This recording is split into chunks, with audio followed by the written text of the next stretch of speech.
Hello and welcome to the Oakland County Megacast. I'm Tyler Kieft alongside Ronnie Dahl. I'm in the studios of Green Media Center on Walnut Lake Road in West Bloomfield Township at our flagship stations, Civic Center TV and 89.3 Lakes FM. Ronnie is in her home studio.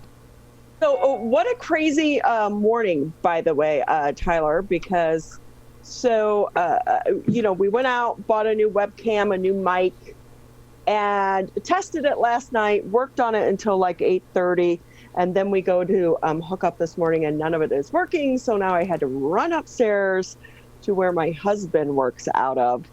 But I always look at technology, like when you're doing an editing video as well, or anything technology-wise, is kind of like home improvement. It always takes so much longer than you anticipate for it to work. So I think about this and going through this, and I think about all these poor teachers who have been trying to Zoom teach and all the technological issues that they've been having as well.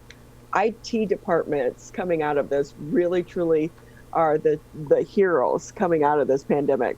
Yeah, they really are. And just for those that have similar problems as they're setting up their technology for their work day and they need troubleshooting time, but they don't expect to have it. Just a little tip. This is what I do when I'm planning out our production setups here at Civic Center TV, especially those remote meetings at like West Bloomfield High School for the regular school board meetings, or Sylvan Lake or Keego Harbor, places that are remote and we don't have our equipment immediately there. Whatever time you usually need to set something up, add 45 minutes, add an hour, and usually you are okay if you need to troubleshoot something. Well, I don't know if we're okay because we're still trying to figure out the angles and everything as we go here. And my husband is not real happy with me because I was like, help. These little last minute things. But you know what? These are the fun things in a marriage, Tyler. Just wait. I'm waiting. I'll keep waiting. But still, knowing that a lot to get to on today's edition of the Oakland County Megacast as we count down to the Thanksgiving holiday. And Tyler, yet another popular event has been canceled due to the pandemic. The annual holiday extravaganza, the parade, has officially been canceled this season. That announcement coming out this week. And of course, the event's organizers citing the recent state of gathering restrictions due to the coronavirus. And to their credit, they were actually trying to get pretty creative this year and had moved it over to the M1 concourse there in Pontiac. It was going to be a drive-through parade. Oh. So I thought that was pretty interesting. But even with that and the changes, they've still decided, due to the new restrictions that the governor just put out, it just was not going to happen. So this has been it would have been the 39th year. So it's been canceled. However, they say they've already scheduled the event for next year. It will take place on December 4th, 2021. So mark your calendars. And let's hope by that time we will not still be in the situation that we are in right now. And keep in mind with that too, Tyler, the Greater Pontiac Host Committee, they actually started the parade back in 1981, which is crazy to think it's been that many years ago. The first parade was one fire truck and one high school marching band. Yeah. Look at it now, though. Have you ever been? Did you ever have to cover it? We have not covered it here. I've seen it before. I haven't been to it, but I've seen it. Oh, it is a lot of fun, and it's really kind of a way to bring all the Oakland County communities in the northern area together, so that they can kind of put it under one umbrella. And I really think that that's something that should be happening, not just for the holiday extravaganza, but like the Memorial Day parade, some of the other parades and things that we have going on. Joining together and joining the resources is a good way to make it happen. Yeah, it's a great way for communities to come together and celebrate the holidays, celebrate each other, and encourage being neighborly as we're going into the holidays and going into the next year. Unfortunately, it can't happen this year, but it's much like a lot of these traditions that have gone away in 2020 as a precaution for COVID-19. I would imagine that in 2021, as some of these come back and the rest of them in 2022, that there's going to be even greater enthusiasm and even greater desire to participate for those planning and for those spectating, as these traditions hopefully now won't be taken for granted, knowing that they can go away pretty easily if circumstances are different. You know what, though, Tyler, that right there is the silver lining in life. So let's hope, because I think we can.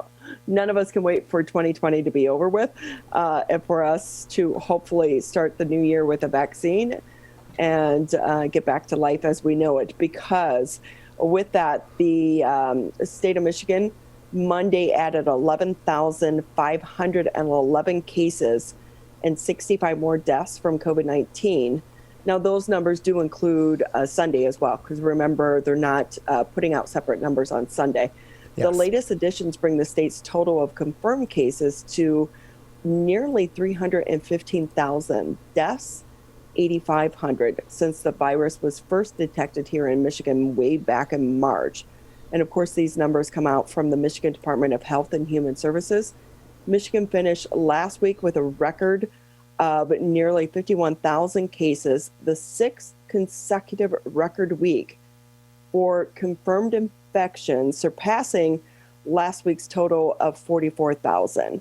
So Michigan's new cases have been doubling every 2 to 2.5 weeks. That's kind of a staggering number. And the State Department added new tracking indicating that wastewater surveillance is being conducted in 37 counties throughout Michigan. We've talked about this once before.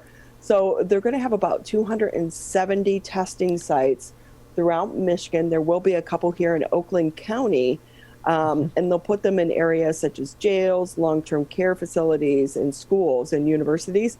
And the thought process there, Tyler, is that an outbreak of the virus can be detected in the wastewater before people realize they're sick. I find that fascinating. Yeah, it was a really interesting thing that we talked to Water Resources Commissioner, Oakland County Water Resources Commissioner Jim Nash about recently. And it was something that had been discussed even months back when several different research institutions, including the University of Michigan, some local water departments throughout the state, had begun their preliminary scientific research into whether or not this would be viable. Now it's in action, and if it's a way that they can prevent outbreaks early, or at least warn people about it, so the right people in the right areas are getting tested preemptively and maybe uncovering some more asymptomatic cases. That could be huge, especially as we continue on through the surge in COVID-19 cases in Michigan and throughout the country, and as we are awaiting the vaccine in the general population. Hey, Tyler, would Yes. you get on a cruise ship right now? I most likely wouldn't get on a cruise ship in normal times. It's like being on an airplane, but you're stuck in the middle of the ocean. Have you ever been on a cruise? No, but I've heard some stories, and it sounds like it's just as disgusting as it usually is in the airport or on an airplane. But you're stuck with the people for several days. What? A cruise is fun, Tyler. I don't know. You're in a giant incubator, and you're in the middle of the ocean. You're an international. You're technically not under the laws of the United States in some of these situations. I don't know. Sounds a little shady to me, Ronnie. Okay, so I will say, I don't know about getting on a cruise ship right now, though. The U.S. Centers for Disease Control and Prevention upgraded the cruise ship travel risk to level 4, and that's the federal agency's highest risk level possible for contracting COVID-19. Amid reports of widespread outbreaks in cruises earlier this year, CDC recommends for travelers to avoid cruise ships. That's no surprise. And not just the big cruise ships, but also those smaller river cruises, because they could be at a very high risk of becoming infected with COVID-19. If passengers decide to go on cruises, they should get tested 3 to 5 days after the trip. Even if they test negative after a trip, cruise ship travelers should also stay home for 7 days after the trip. So the advisory comes nearly a month after the CDC lifted its cruise ban following heavy lobbying from the industry group, Cruise Lines International Association. And when they lifted that ban, there were a lot of rules and restrictions already put in place as well. I would say some people love to take cruises. I've been on a couple. They are fun. Prices are probably pretty cheap right now. I would imagine. I mean, you're trying to convince people to be in an enclosed environment with very similar common spaces with as many people as they can possibly cram in there like sardines during a pandemic. It's not a great sell during this time, so I would guess that they're trying to get rid of those tickets as quickly as possible. Well, I will say, though, Tyler, once this pandemic is over, you at some point in your life should go on a cruise because they are fun. But you seem like you're a little bit of a germophobic. Am I correct? Not really. No, I'm not really all that much of a germaphobe. It just seems like an environment that's just not a smart one to enter. Well, you'll find those headlines and so much more if you head over to civiccentertv.com. Click on the coronavirus tab. That's where we post the latest headlines each and every morning. But also take notice of the tabs at the top of the page because we have direct links there. If you want to check out some of the information from yourself coming out of the CDC or the state of Michigan, Oakland County, and our other surrounding communities, we try to make it easy for you and put those links right there on civiccentertv.com. So we are, Tyler, just coming up on the Thanksgiving holiday, and we have a lot to get to on the Tuesday edition of the Oakland County Megacast, a lot to talk about on today's show. We will be bringing in the fire marshal over at the West Bloomfield Fire Department because this time of year is typically a little bit busy for them because so many people are going to be cooking. But I have a feeling this year is going to be crazier than ever before because you have a lot of people who don't normally cook that are going to be cooking as well because they're not going to their relatives, me being one of them. So we'll check in with the fire marshal. Then we'll also be speaking with the owner at American Coney Island. It is such a landmark in the city of Detroit. The place has been open more than 100 years, but how is it surviving during the pandemic? They made it through the first shutdown, and now we're in a partial pause shutdown. Again, how are they surviving? Then we'll check in with the deputy chief over at the West Bloomfield Police Department. How are things going for the police department right now? And I'll be interested to know from the police department what is happening with the latest partial restrictions coming out of the health department, the state health department, and are they getting any complaints and how they are handling them if they are. And then we'll round out our last half hour of the Oakland County Megacast talking with the Vice President of Sales for the Sheriff app. I don't know if a lot of people realize this, but the Oakland County Sheriff's Department just recently came up with a new app. Why do you need the app? How can it help you? We'll be talking about that. And then also the co-founders of the Orchard Laboratories. It's one of the first private laboratories to be doing work here in the state of Michigan, but they're doing a lot of great work in how they shifted what they used to do, where their focus used to be on toxicology reports, and now everything is about COVID. So we'll be talking to them today as well. But just a reminder, you can catch us here on the Oakland County Megacast Monday through Friday, 10 a.m. to noon. As Tyler and I try to tackle so many of these topics and talk with our latest newsmakers and decision makers and business owners throughout the West Bloomfield area and beyond about how they are dealing with COVID-19. And you can catch us on civiccentertv.com, 89.3 Lakes FM, 88.1 the Biff. But also we want to say thank you to the West Bloomfield Police Department because they are allowing us to live stream today's edition of the Oakland County Megacast on their Facebook page. We're going to take a quick break and we'll be back in just a few minutes. Michigan, we still need to stay careful because we don't want to go backwards, back to where we started. So keep standing 6 feet apart. Keep wearing a mask in public. And if you have symptoms, talk to a healthcare provider about getting tested. To move forward, let's all do our part. So stay careful. Michigan.gov/coronavirus. Michigan, we're calling on you to save lives. Don't ignore it. Don't let it go to voicemail. It's urgent. In fact, it's critical. Because if you've been in close contact with someone who tests positive for COVID-19, you may have been exposed to the virus. And you could get a call from My COVID Help or your local health department.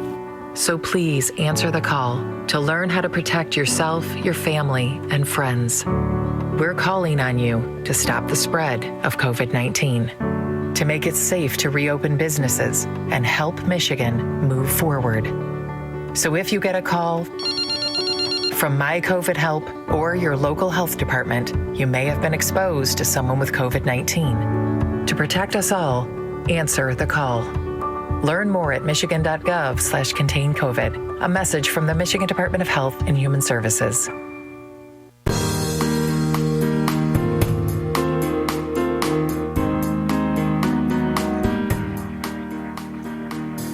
Great to have you with us on the Tuesday edition of the Oakland County Megacast. I'm Ronnie Dahl here at my home studios while Tyler holds down things back at the Civic Center TV studios there in West Bloomfield. It is the week of Thanksgiving, and this is going to be a Thanksgiving celebration like none other because we are being advised to not travel. And as we don't travel, that means a lot more people are going to be taking on trying to cook their own Thanksgiving dinner. Could that lead to more fires? Let's bring in Byron Turnquist. He's the fire marshal for the West Bloomfield Fire Department. Thanks for being with us. Good morning. Thanks for having me. So are you prepared for this week? I think so. We're getting closer every day. Can we just talk in general terms? I know that this is a little bit different year as far as how families are going to be gathering for the upcoming Thanksgiving holiday. But in general, do you typically see more fires around this time? We can. Some years are obviously busier than others, but one of the biggest fire problems that we have in the West Bloomfield and the Tri-City area is careless cooking or cooking fires. So we do see quite a few of those every year. And with that, I think about so many people who, especially this year, if I'm going to be, cooking a turkey for the first time, some people are like, oh, let me fry it. Those deep fryers seem to be kind of the rage a few years ago. Do you anticipate there are going to be more cooking fires this year? I hope not. I hope everybody gets the fire safety message, and while they're preparing their meal, they do it safely. If you're going to fry a turkey, make sure you use the fryer outside, away from the house. You don't want to use it in the garage. You don't want to use it on the backyard deck. You want to keep it away from the house, probably at least 20 to 25 feet away. And before you put the turkey in the hot oil, you want to make sure that turkey is completely thawed out. When should you start thawing your turkey? Not that I'm asking for personal reasons, by the way. That depends on the size of the turkey. You want to give it a few days. Obviously, the larger the bird, the more time you want to give it. So it's probably a good idea to get that turkey defrosting right now so it's ready for you. Yeah, so it should already be out of the freezer is what you're telling me. Yep, probably. And knowing that this year we have a lot of first-time cooks, I would imagine, trying to make their Thanksgiving dinners themselves, other than because no one plans to have a fire. So can you give us some general overall safety tips that we should be trying and looking for? Yeah, and I set up in my kitchen to hopefully give people a better visual and keep some ideas in mind. The first thing you want to do is while you're cooking in the kitchen, you want to make sure you keep a 3-foot area around the range. You want to keep people away. You want to keep guests away, adults away if you've got family members that are coming over. You especially want to keep little kids away from the stove, because kids can be running around and get rambunctious, but they can also be curious. So you want to keep the area around the stove clear, free from people. And then you're closer to the stove while you're cooking. One huge thing to help prevent a burn injury is just by taking the handles from your pans and turning them, just to keep them away so nobody accidentally bumps the handle. Little kids, if the handle's sticking out, they can get curious to see what's cooking, and they can pull on this handle and actually cause the hot food to fall on them, causing a burn. And we don't want that to happen.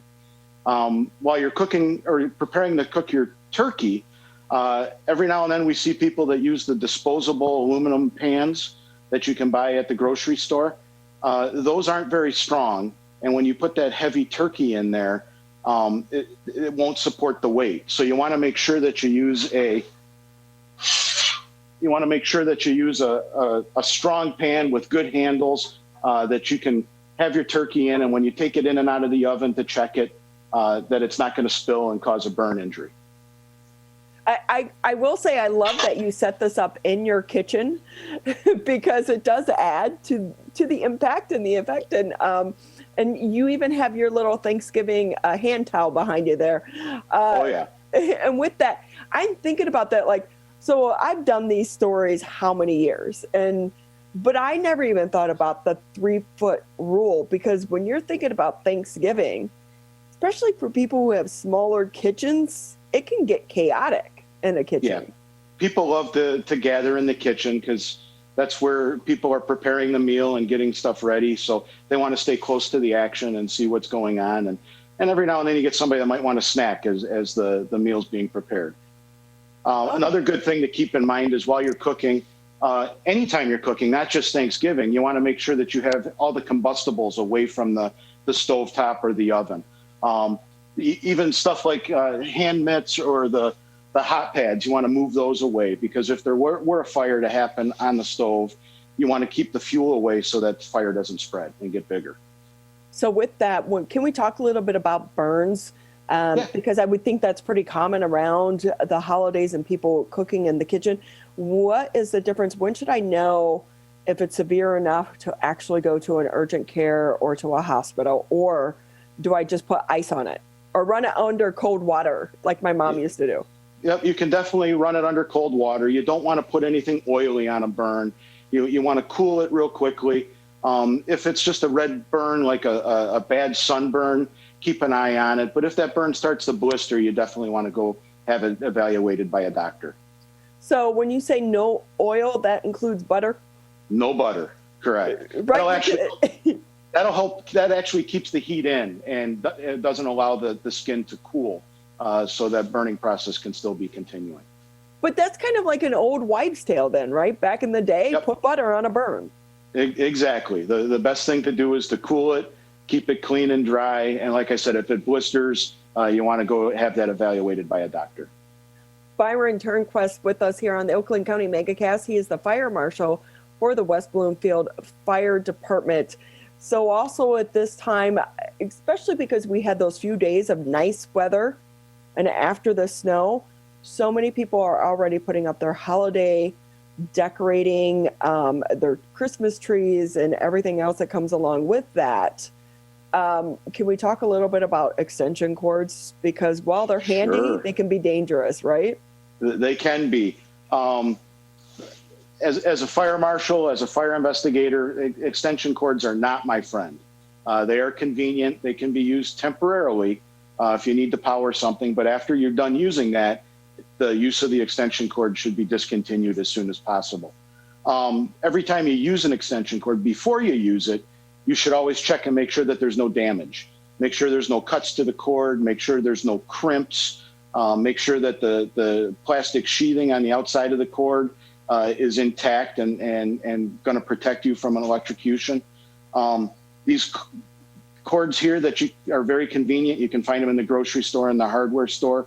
This is nothing more than a real cheap stranded wire, and it's not meant for any heavy load.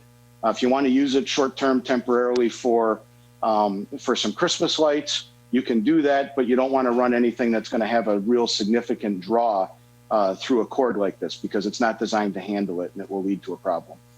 how do you know, though, what is going to have a bigger draw than a lesser draw, as you were saying? Typically, a great example is you never want to plug in any space heaters. With things getting colder, people will start to use space heaters. You don't want to use a space heater or anything with a motor on it that's going to draw a lot of electricity and create heat itself. You don't want to use an extension cord on that. The cords aren't designed for that. There's some industrial cords that they can use, that contractors can use when you use with tools for projects. But again, those are temporary. And as soon as you're done using that tool or doing that project, you unplug it and put everything away. You want to make sure that if you are using an extension cord, you can always see it, see the condition that it's in. You don't want to cover it with a rug and let people walk all over it, because if that cord becomes damaged, you won't see the damage to it. I also, so many people, when it comes to holiday decorating and with their Christmas tree, you have so many lights that they plug in to one another. How do you know how many you can plug into before it could create a dangerous situation? If you read the packaging, it will usually indicate how many strings that you can plug in together. And you don't want to exceed obviously the manufacturer's recommendations, because they've been tested to that point. A lot of the newer lights will have actually little fuses in them. And if you put too many strings on, it'll start to blow that fuse, and then the lights will stop working. Another thing that drives my wife crazy, but I'm a little stickler in the house, whenever we're not home, the holiday decorations are off. So don't leave them on when you're not at home, because if there is a problem, you want to be home so you can discover it and take care of it and hopefully prevent a fire from happening. And obviously right now, everyone is getting their holiday Christmas tree live versus fake. If you do use a live one, I grew up in a house with a live tree. It's very important to keep it watered. You don't want to put it up or cut it down and bring it into the house and do that too early. You want to prolong that a little bit. But if you have a live tree in your house, you want to keep it watered. If the needles start to fall off, it's getting dried out, and you should address that. You should really watch that tree.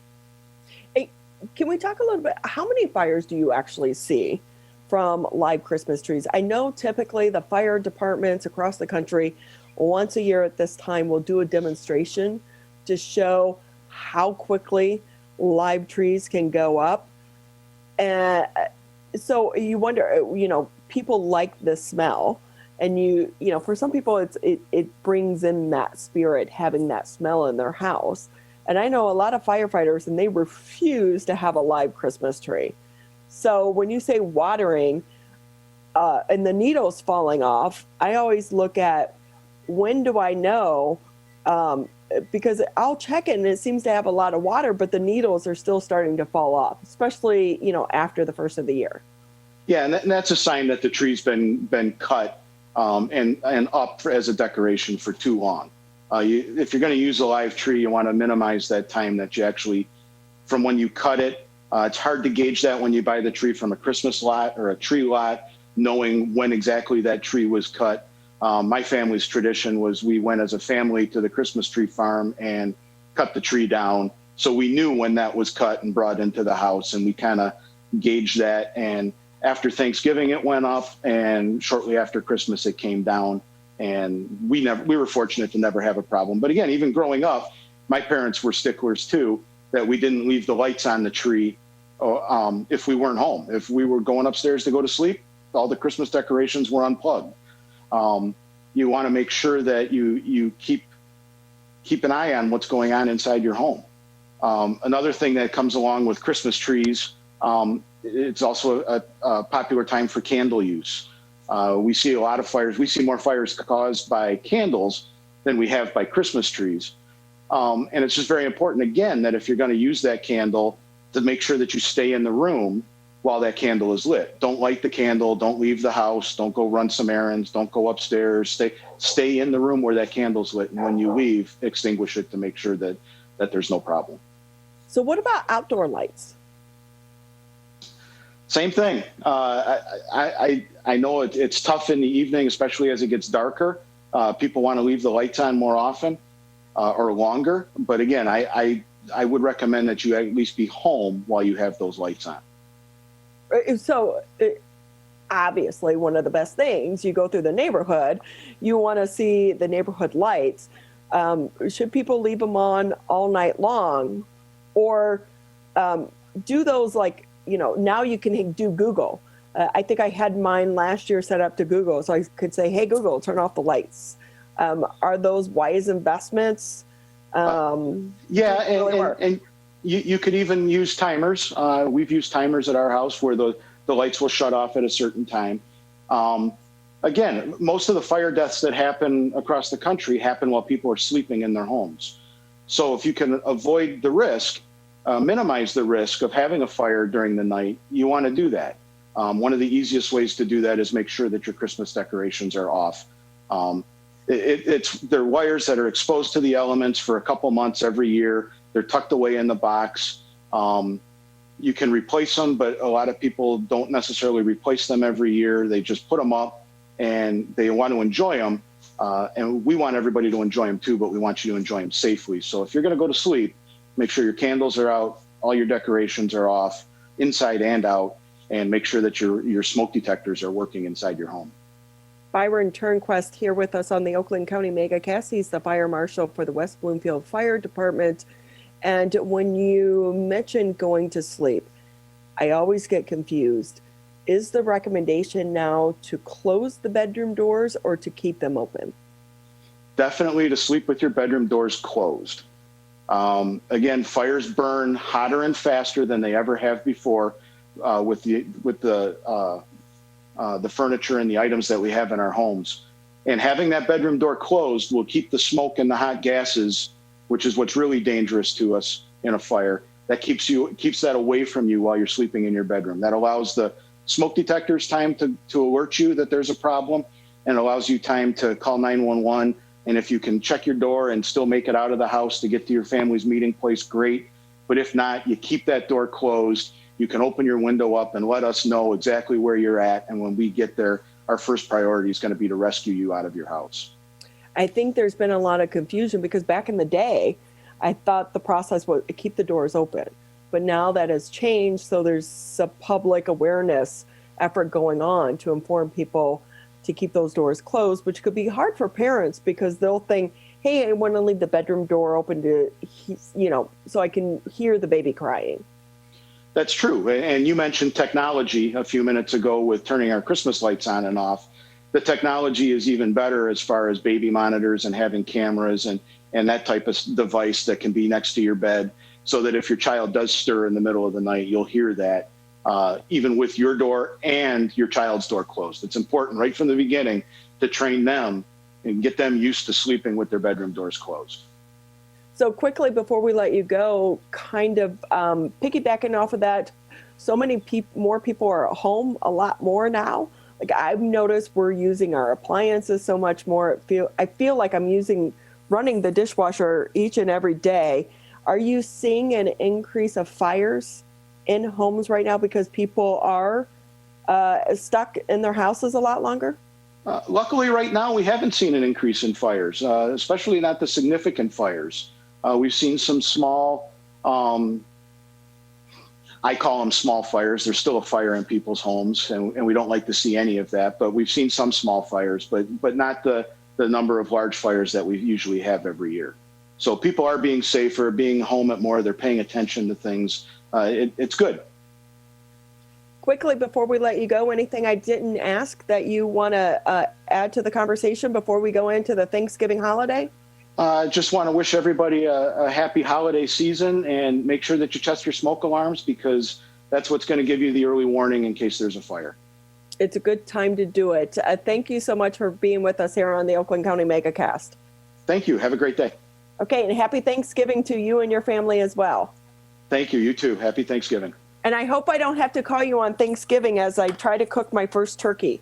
Well, we do make house calls. And I will say I'm very lucky because the one fire department is less than a block away from my house. So yep, that's good. It's very good. You guys have a great response time. So thank you to you and your team. You're welcome. We're happy to be there for everybody in the community. Have a great day. You too. We're going to take a quick break here on the Oakland County Megacast, and when we come back, we'll be speaking with the owner of the American Coney Island. Uncomfortable, but so is being hooked to an IV, sleeping in a hospital bed,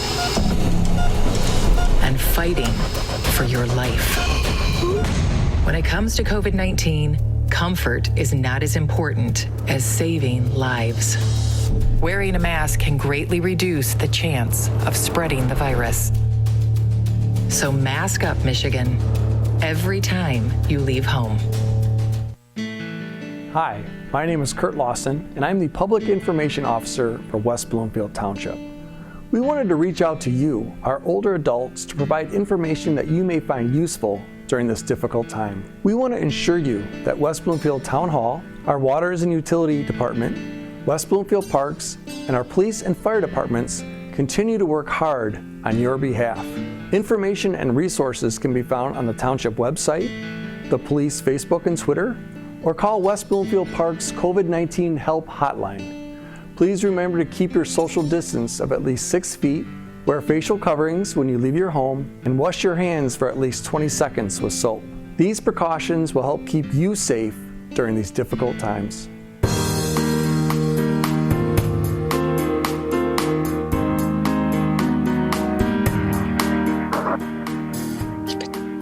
Great to have you with us on the Tuesday edition of the Oakland County Megacast. I'm Ronnie Dahl here in my home studio, which is AKA my bedroom, and where my husband is doing the sportscast when he works from home. So I try to shift the view a little bit so you see more of the chick decorations instead of the sports stuff and the comic book stuff behind me. So try to make it a little bit different. Here on the Oakland County Megacast, Tyler is holding things down back at the studio. We will always want to say thank you to Tyler because he does a great job for Civic Center TV. Tyler, when's the last time you've been to the American Coney Island? It's been at least a couple of years, I would say. It is such a landmark in the city of Detroit. Last year we had friends that came all the way from Brussels. And the one thing the guy wanted to do while he was here was to go to American Coney Island. It's not just a Detroit landmark, it is an international landmark. People want to come here to visit the American Coney Island. And with that, let's bring in Grace Keros. She is the third generation to run the restaurant. Grace, you guys survived the first shutdown. How are you doing during this latest pause?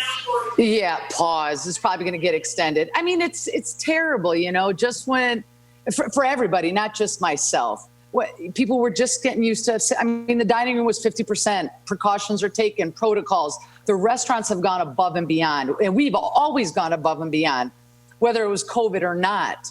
And yes, is this thing real? Absolutely. Yes, does everyone wear your mask? Be careful, pay attention. But the restaurant industry seems to be taking more hits at this time than should be. And I think that's messed up. I really do. And I'll keep it nice. I messed up. You know what I wanted to say, Ron. You know. Oh, boy. Uh-oh. I do. And, you know, Grace, we've had the Michigan Association for the restaurants on several times. And one thing I like to do is track the numbers myself. Right. And we were talking, so, well, according to the state numbers that they provide to the public, and it's different, right? Which is also messed up because their science and data is another issue, but yeah. Right. But it didn't seem like there were a lot of outbreaks that were being reported, especially in our area here, for them to do this. So exactly. I'm wondering if, from a business owner, do you think, how many businesses do you think will have to shut down after the second pause? A lot. I can't give you an exact number, but I know how many shut down after the first one, not let alone the second one. That again, if it's a 3-week thing, it's going to be tough. If it goes longer, which it probably will, then you're going to see more shutdowns. Detroit was saturated with restaurants to begin with. Yeah. I've been here 103 years. It's difficult right now. We are all struggling. Everybody's in the same boat. Others less, others more. All these new places that opened up down here, again, it was set up for failure. Throw in COVID, there are not going to be that many options downtown after this second round. Yeah. And it's sad. It's heartbreaking because people have lost their jobs. It's not just, it's the business owners who have put their whole life on the line and worked, but it's also the employees. Do you think it's fun laying off employees? What are you supposed to do right before the holidays? I mean, did they think of that, these powers that be? And I get they have a hard job, but think about it. You just put, I mean, the restaurant industry is one of the biggest in the country and employs so many people. You just put these people out of a job. Yeah. So I've been helping out at a local restaurant here in Kegel Harbor because I'm working on a story about people that are on the front lines of COVID post headlines. So, you know, talking to some of the cab drivers, Uber drivers, sure. Drug dealers and prostitutes. Well, it's all working. Yeah. But it really, you know, and these it really is. Yeah. Homeless people in homeless shelters. Yes. And one of the things at our local places, they try to stay open. They got a complaint. They closed down. And then they tried carry out. It didn't work. It wasn't even worth having the one person. But now you have, like, one lady is a mother of three. They don't have the support this time around from the federal government. Exactly. That's exactly it. And we're back to just carry out again, obviously. I mean, you know, does it work? No, it doesn't work. But you do it just for the 5, 10, 20 people that decide to walk in. Hey, we're still here. Our hours are limited. We're not 24 hours anymore. What's the point? And no one's downtown. If anything, the suburbs are a little busier. The city's empty. There's no reason for anybody to come down here. No one's in the office buildings. The ice skating rink's closed. The Christmas tree's lit, and you're going to get out, walk around. No one's coming down here. I mean, we're going to be open for Thanksgiving for a few hours. I know the parade's not virtual or whatever that means. No one really understands yet what they're doing, but just in case, you know, some families have some traditions. So, you know, hey, if we serve 10 people, good. That's 10 more than we had the day before. So you've been open more than 100 years. 103. Are you worried that this crisis could force you to close your doors, or do you think you'll survive? I would no. Well, not. I'm going to survive. I'm going to survive. It's not going to be easy, I tell you. But oh yeah, I'm going to survive. What are your hours right now? Because you used to be 24. Well, we used to be 24. Then we switched them after the initial COVID, I should say. So then we switched them. We were closing at 10 at night. Now, to be honest, I don't really even know. I'm going day to day and week to week. I don't even know what hours I'm open.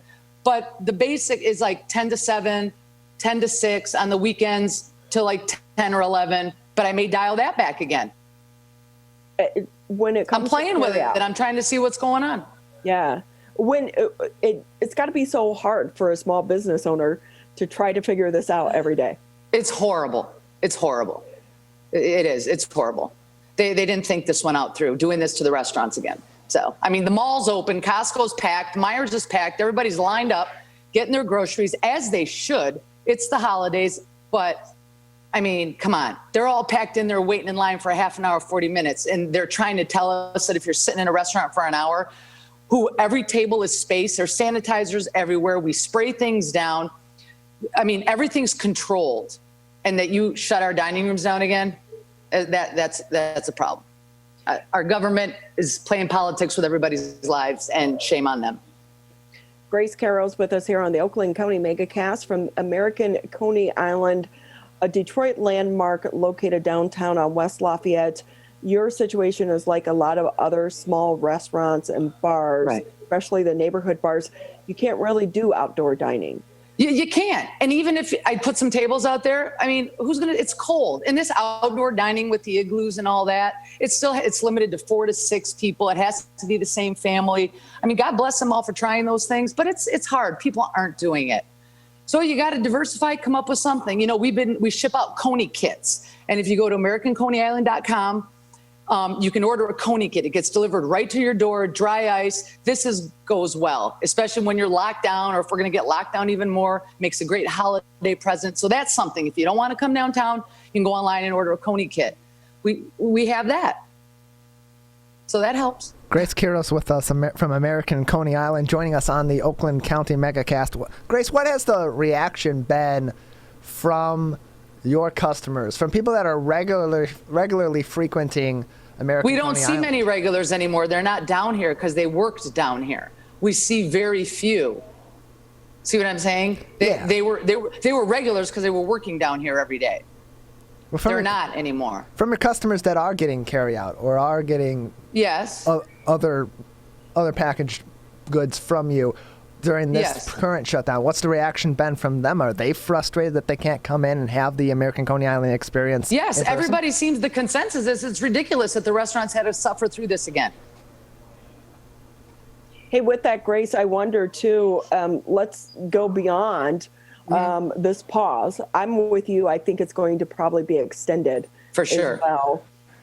But if we go beyond that, I'm looking at the long-term impact of this for the city of Detroit.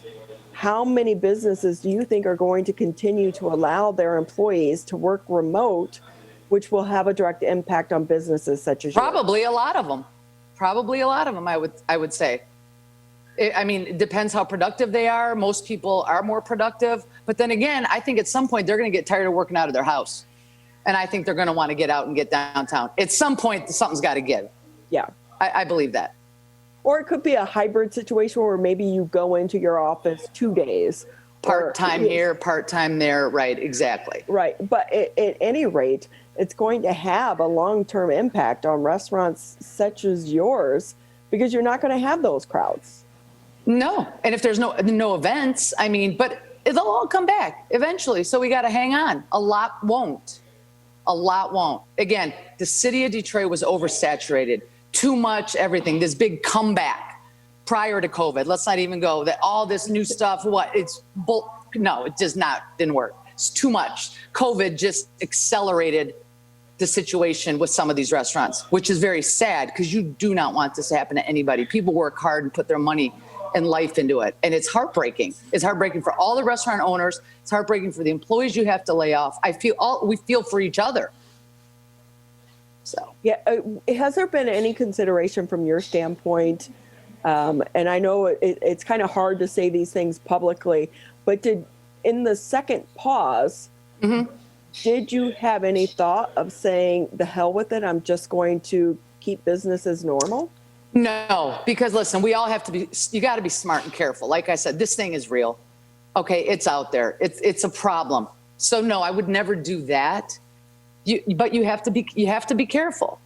But you also have to, I mean, we're listening to the things that are thrown upon us, but it doesn't seem like they, as in government, whether it be our governor, which is the one making these rules, where's her data, where's her science, where exactly relation to the restaurants? I mean, this has been a problem, an ongoing thing, I think, and we know, I mean, we can go for hours about all this, but no, I would never do that. Safety is the main concern for everybody, and we have to be careful. But this didn't have to happen to us again. Have you had any outbreaks associated with your restaurant? Zero. Family and employees, yes. So it makes this decision a little bit harder, I would imagine, as well. Right, and most haven't had outbreaks. Most restaurants haven't. I have so many friends that are restaurant owners, from a little Coney Island to a bigger, expensive steakhouse.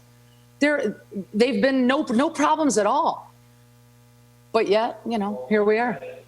Yeah, I know that the individuals with the Restaurant Association, they were saying, because there was a lawsuit, they filed the lawsuit. There was. I'm part of the Restaurant Association. I know Justin Winslow very well and all. Yeah. So, and they do make an argument on their side that they feel like all this is going to do is push people into homes where they're not going to have the sanitary and the safety protocols that restaurants are going to take. What are your thoughts on that? That's probably true. It probably will happen. People are experiencing this COVID fatigue or whatever they're talking about. They've had it. So, who knows? I don't know how it's going to play out. Yeah, I will say I was surprised that the judge ruled against them, at least on the because they're all in cohorts injunction. together. They're all in it together type of thing. Please. Please. Please. One thing I love about you, Grace, is you always keep things real and very honest as well. Thank you. You know me, and so do you, and I appreciate that. So with that, I think of the long-term impacts, not just on the restaurant industry, but for the city of Detroit. Because what it's not good. doing is they're not talking about the amount of taxes that they're not getting right now. Exactly. That's right. They're not getting taxes. Oh, I got to pay my taxes. I mean, I may be half shut down, but my taxes I still have to pay. So does everybody else around here. But it's the billionaires that didn't pay the taxes, and all their stuff is stuck stagnant now. They didn't do anything. What a waste. What a waste of our money, us paying for everybody else around here. How does that work?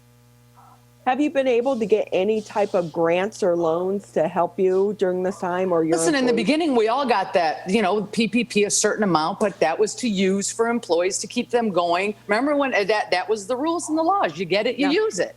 You do what you have to do. So, people got to have families. The employees have to be taken care of. Well, I think there were a lot of issues with the PPP in the beginning. Number one, the first. Oh, yeah, it took forever for anyone to get it to begin with. The banks weren't communicating with this, and this wasn't communicating with that, and that was exactly just like unemployment for a lot of these people. They still haven't figured that out. I mean, there's people that still didn't get it from the first round, and then people that are scamming everybody, getting it some other ways. So it's a mess. Oh, yeah. So when you see those stories and you read the headlines of some of these companies and these people that I think the latest, there was a federal complaint against a Macomb County businessman who owned these pizza places. And he scammed the system, allegedly, out of the complaint. First of all, how do you do that? I mean, right? Yeah, I did see that. That's like ridiculous. Why would, my God. And so many people that didn't get it, and he did that. That just really pisses me off. It's disgusting. So with this round, how many people have you had to lay off? Well, first, all of them almost, except for 2. What am I going to do with them? What are we going to do? Have they even been able to get through to unemployment to try to get unemployment? Most of my guys have, yeah. Most of my guys have been able to. But I've heard a lot of horror stories from people I know, other friends of mine, their employees, different things. Yeah, most of my guys have been pretty good with it. Grace Carroll's with us here on the Oakland County Megacast. She is with the landmark restaurant, American Coney Island in downtown Detroit. I don't have to say to people. And we're at the Detroit Zoo. We're at the Detroit Zoo. We're open for wild lights. We're in Las Vegas at the D Hotel.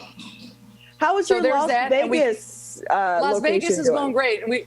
It's going great. We just opened up our new restaurant in Circa Hotel Resort. It's called Victory Burger and Wings. So that's there. Vegas has regulations also. It's like at 25%. But they get it. They know not to shut everybody down. They know how to have their rules. Regulations still allow for some people flow and traffic, and it's controlled. Since you're a part of the Michigan Association of Restaurant, were you given any type of heads up that this was going to be in the pipelines? Yes. Like about a day or 2. Yeah. That's about all. It's not like we get we find out when they find out, pretty much. Was there any conversation with lawmakers that you're aware of to maybe possibly do what other states are doing, such as Ohio, and just doing a curfew and shutting at 10? I don't know. I don't know. Everything shuts down at 10 anyways. So what? COVID doesn't work. From 10 to it's a mess. It's a mess. It's just a mess. So how much do you think when you hear about these vaccines, do you have confidence in it? And do you think it's going to bring the crowds back? I don't know. We'll have to, I don't know. I can predict all I have no idea. What's going to bring the crowds back is people feeling safe, whether it be the vaccine or I just don't know. You wonder. If you find out, let me know, Ronnie. Your investigative reporting, you may find out before I do. That could be a while. But I will say, but it's like you said, until you have those events like the Lions, these events downtown. I don't think anyone's going to go watch the Lions, even when people are allowed to go back. But that's a whole nother story. And I love them. I love it. I love watching them, and we just love to suffer. You know what? That's something we should all be getting behind to protest. We need new owners for the Lions because I think the Fords are the curse. Oh my God! Yeah. So Grace, we hopefully try to leave people on a positive note. We're going to be positive. You guys learned that maybe you can offer advice to other business owners or other people that maybe you wouldn't have done pre-pandemic, but you tried during the pandemic that's going to continue post-pandemic? we're just doing our thing. Same thing, really. I mean, still don't forget, the people that are needy. We still fed the homeless. We joined the Feed the Front Lines program. Still go out there and help because there's people that are in worse shape than you are.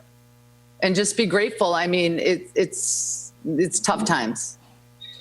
And I mean, and we are the week of Thanksgiving, and it's a good reminder for us to always be thankful. But I also wonder the expense that businesses and restaurants are going through, such as yours, at a time when you're not bringing in the revenue you once were, but yet you're still reaching out to the needy you have people to. as well. You have to. You have to. That's what gets you through. So, any wise words you want to leave us with, Grace, before we let you go? Happy Thanksgiving to everybody, and just everybody hang in there. That's it. Hey, again, we'll fight it together. There you go. You said you're going to be open on Thanksgiving. What are the hours? Probably like 9 to 1, 9 to 2, something like that. There may be families that need to get out of the house while the turkey's cooking so they don't kill each other.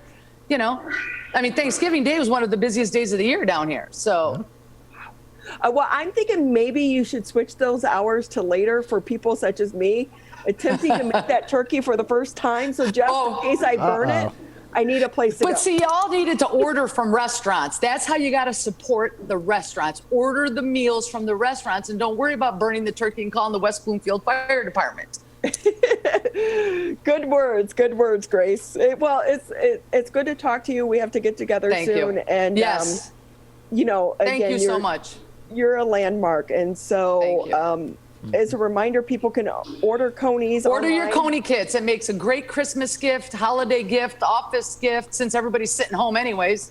And you can order it for your personal use, or if you want to send it all across the country.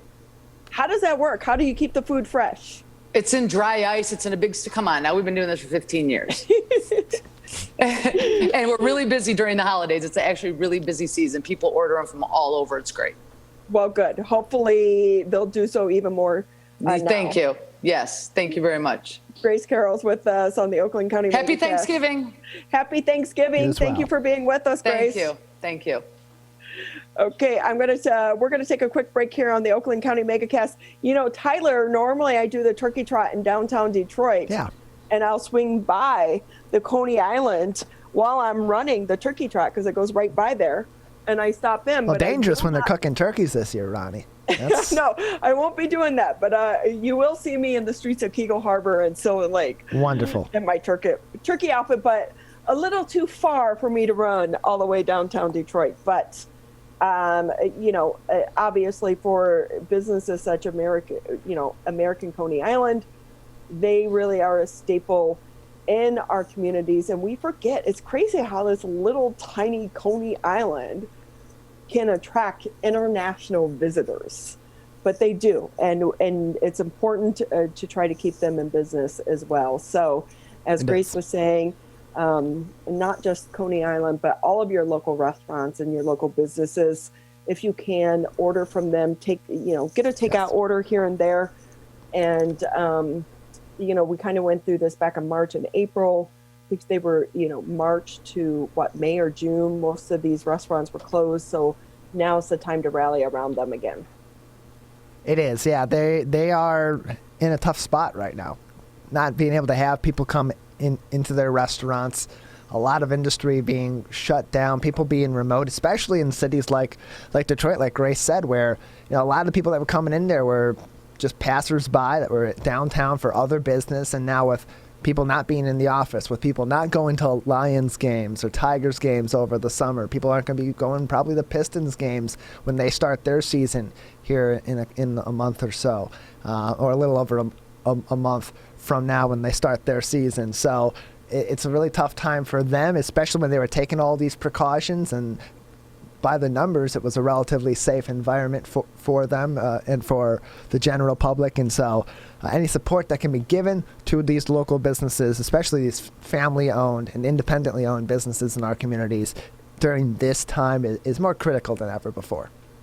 Wow, and you think about it, they first opened their doors in May of 1917, been open for more than 100 years.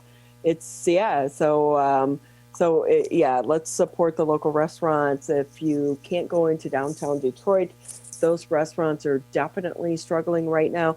But, they're across from the federal courthouse, and we had on, the chief judge a few months ago, and they're even switching how they're doing things at the federal courthouse. So they're not even getting that staff and that crew coming in each and every day to support their business. So let's hope that they all survive this crazy pandemic along with the rest of us. But hey, it's 11 o'clock. We're going to take a quick break here on the Oakland County Megacast. And when we come back, Curt Lawson is next. He is the Deputy Chief for the West Bloomfield Police Department. As rivals, we don't always see eye to eye. Like who scored the best recruits? Who's gonna be who? And whether we wear green or blue. But one thing we can all agree on to help stop the spread of COVID-19. Wear a mask. Wear a mask. Wear a mask. Wear a mask. Wear a mask. The ball's in your court, Michigan. Michigan, we still need to stay careful because we don't want to go backwards, back to where we started. So keep standing 6 feet apart, keep wearing a mask in public, and if you have symptoms, talk to a healthcare provider about getting tested. To move forward, let's all do our part. So stay careful. Michigan.gov/coronavirus.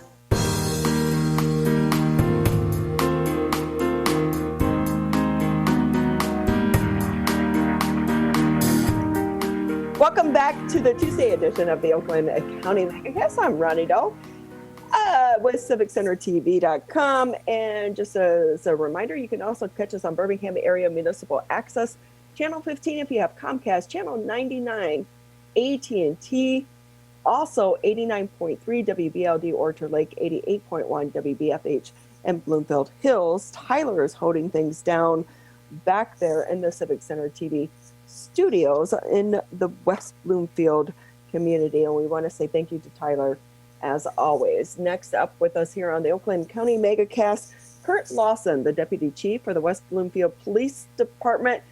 You're looking very mustachy. Great. You're giving Steve Kaplan some competition there with that mustache, Curt. Oh, perfect. Well, as you guys know, that every November we allow our officers to grow beards for charity. This year we have 5 different charities that we're going to give right around $3,000 to. I can tell you that Chief of Police does not like the beard look, but it's for a good cause, and he's doing it for charity, so it's all good. I'm with you. I think it should be extended into December so you guys can have a competition for Santa Claus. Well, we're looking at about having a competition with Bloomfield Township. We had it all set up, but then we kind of backed out. We weren't sure if we were going to do beards or not. And then at the last minute, we decided, all right, let's go forward with it. So maybe next year we'll have a big competition, and you guys can cover that. It'll be fun. So what are some of the charities that you guys are going to be helping out for this? Well, they're local charities. There's not one that's more important than another. But My Cops is one of them. It's an organization that supports families of fallen officers. Of course, we have Haven and Care House. They deal with domestic violence. They deal with sexual abuse. And then we partner with West Bloomfield School District on Blessings in a Backpack to help needy kids and needy families. And then the final organization is the Alanis Foundation, which gives out free flu shots to our community. So great organizations, and we're glad here that the police department could help them out. So I will say, I'm wondering what the conversation is with your wives when you're doing this, because some women love it, some don't. My husband always tries to grow one when he goes on vacation for like a week or so. And by the end, I'm like, no. So I can tell you my wife likes it. My kids say I look like an old man. So it's split in half there a little bit. Put that aside. But you know what, though? It's a fun event that you and other police departments across the country do for this. I know Keiko Harbor Police Department is doing it right now as well. And they are also highlighting local charities that the individual police officers pick to support. So it's a great a great event, and so many people are benefiting on the back half of it. So thank you to you and all of your teammates for putting the razor down for the month of November. You're welcome. Thank you. Hey, going on to police business, can we talk about the latest order from the state health department? When you guys see those orders come down, it was a Sunday night rare press conference from the governor. Do you get a heads up, and really does it impact what you do on a day-to-day basis? Well, first of all, I love seeing Grace. She's a great person. She's certainly passionate about a lot of things. And I don't think she's a big fan of the Michigan Department of Health order, but our hearts certainly go out to the businesses like hers. It's a tough time. It's unfortunate that they have to close down the indoor dining. There's so many businesses out there that certainly that I've seen here in West Bloomfield, the Clarkson area, where these businesses do what they're supposed to do. They do a common sense approach. They're keeping that spacing. They're putting plastic up to keep people separate. And those are the businesses that I give a thumbs up to. But then there's other businesses that they have 100% capacity. There's no spacing between individuals. They're not enforcing the mask order. So those are the businesses I think that really, unfortunately, ruin it for everybody. With that, have you and your officers had any complaints where you've had to actually go out and write a citation? There was the donut shop in Dearborn this week that really kind of made national news because they were issued a citation because someone was actually sitting down in their restaurant, I think having a cup of coffee or something of that nature. Have you had to write any citations for these businesses? We have written no citations here in West Bloomfield from the beginning of 2020, or at least from March.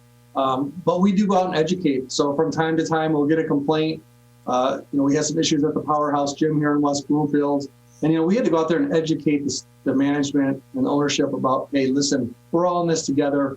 Let's get some masks on. Let's keep that social distancing. And we've had a lot of compliance.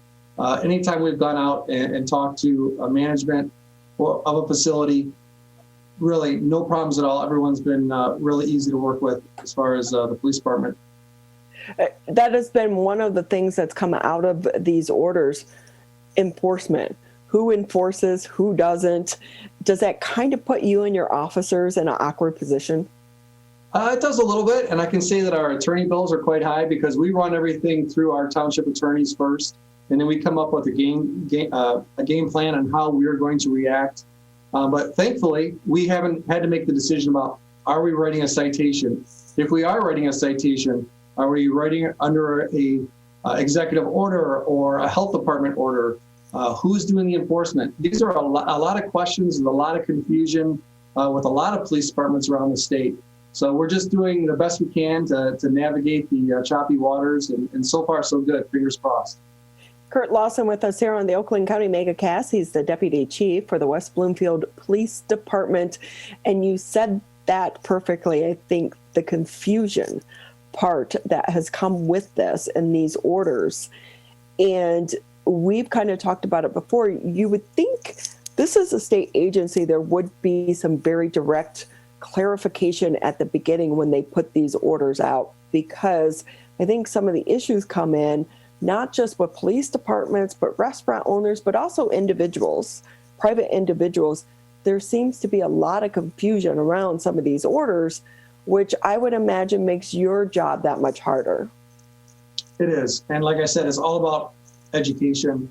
And the thing that we've talked about so many times on this show, I know Chief Flynn has talked about it numerous times, is what we're asking our community to do is please wear your face masks when you're out in public. Try to keep that distance, wash your hands. That's the only thing that we're really telling you. That's what we need to worry about. Those are the things that you need to do so we can lessen this second spike that we're seeing. I just talked to Henry Ford Hospital yesterday. They're seeing uptick in cases, but they're prepared for what's coming. But they're just begging the community, please wear those face masks. We all have to be very, very careful over Thanksgiving. Everyone wants to get together, but we need to be disciplined. This is hard, but if there's someone in your family that has autoimmune disease, that they're they're older.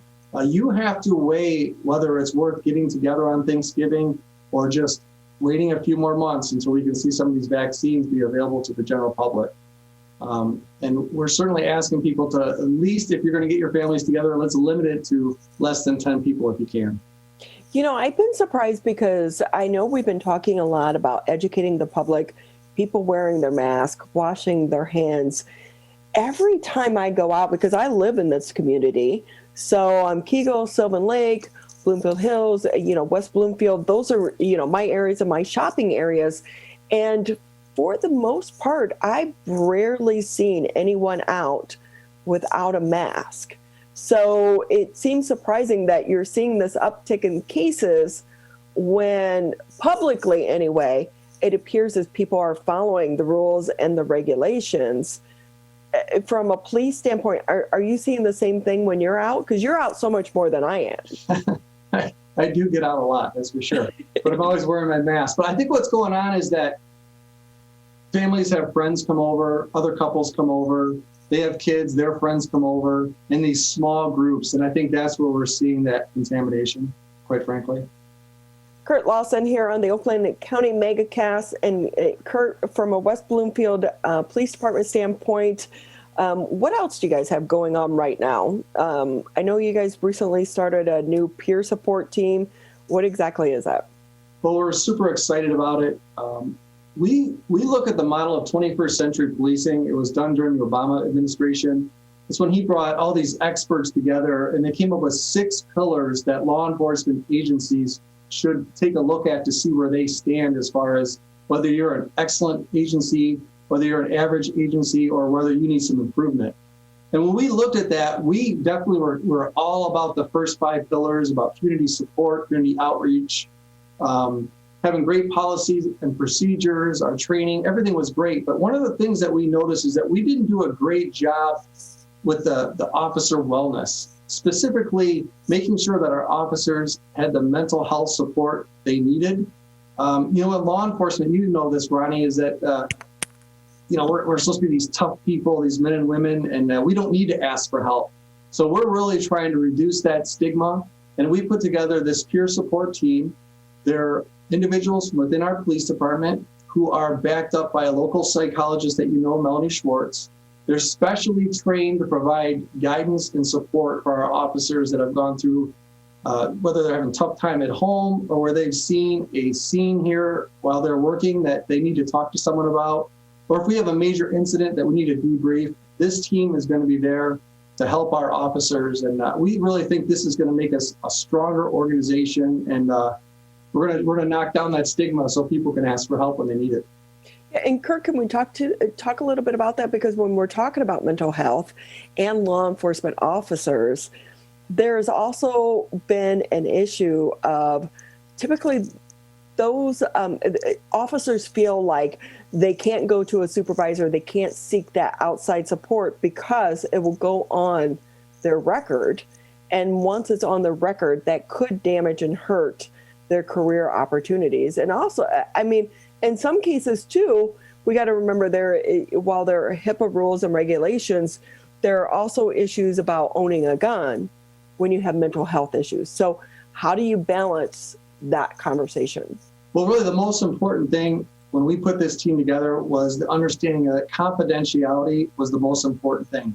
That when officers came to our team to talk about personal matters or issues that they were having, as long as they weren't violating laws or violating department policy, all of that is kept confidential. Nothing is written down. The sole purpose of this team is to guide and support them, to help them. And the reason we think that this team is going to be so effective is that they understand the police culture, they understand our work environment, and they understand the challenges of law enforcement. Now, you wouldn't think here in West Bloomfield that we see a lot of things, but I assure you, we actually do. And there's been several cases here where our officers have had a really rough time with certain situations, and we just have not done a great job in helping them. So as we move forward, we're so excited about this program. It's going to help our young people out. We have a very, very young department, and this is going to be a great tool for our toolbox as we move forward. I love that you guys are doing this because I think it's also a conversation that's not being talked about enough, because suicide amongst law enforcement as well as first responders, we're talking firefighters and EMTs as well, because what you guys see every day can be traumatic, and people don't want to talk about that, and they try to hide those feelings. So I think it's a great program and what you're doing, because as you mentioned, especially with the young officers coming in, because I do feel like it's a different generation, right? This generation coming in, they're different than how we grew up. They're definitely different. But you know what's great about this generation is that they are more open to seeking help. How they differ from other generations. Like, when I started, like, I couldn't get enough overtime. We all were like, let's make money. Now they want their own personal time. They don't want to come and work overtime, which is fine. It's a different culture. But what I love to see is they don't mind asking for help. They do an absolutely great job. They like to know why they're asked to do things. And in the past, that was never an issue. But I have no issue with that. Let's explain why we're asking you to do this. What does it mean for you? What does it mean for the organization? What does it mean for us as we move forward? So I think it's a great thing. What do you think the future of policing holds in America?